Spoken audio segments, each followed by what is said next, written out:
Көтеп алынган очрашу Татарстанга Донбасстан көчеп килүчеләр гаиләсенә озак вакыт аерылышу газапларын кичергәннән соң кабат очрашырга насыйп булды. Әниле кызлы 4 айдан артык төрле шәһәрләрдә аерым яшәргә мәҗбүр булган.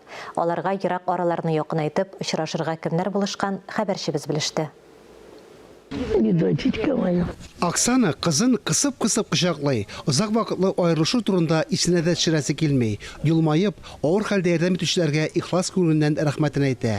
Кичкенә Изабелла 5 айга якын Мәскәү өлкәсендә туганнарында яшәгән. Гаилә Горловкадан Россиягә гуманитар эшелон белән апрель аенда күчеп килә. Тик кызын табып күрешү генә җиңел булмый. Ростов янында без бергә идек әле. Аннар Казанга алып килделәр. Шулай туры килде инде. Кызым Мәскәү янында бүленеп калды. Аны үз яныма бик таласым килде. Мәскәү өлкәсендәге туганнарым янына барып, кызымны алу теләге белән яшәдем.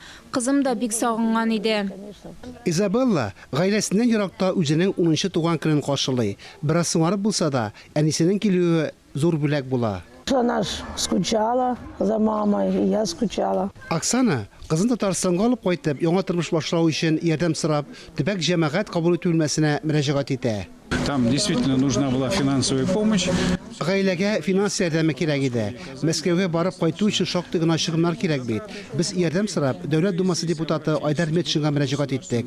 Ул ярдәм кулын сузды. Мы проводили их на вокзал, посадили в поезд. Без аларны вокзалга озаттык, поездга утырттык. Бу күңелгә тиярлек вакыйга булды. Хәзер аларның бергә йөрүләрен, аерылгысыз булуларын күрәбез. Гаиләдә башкача булырга тиеш түгел.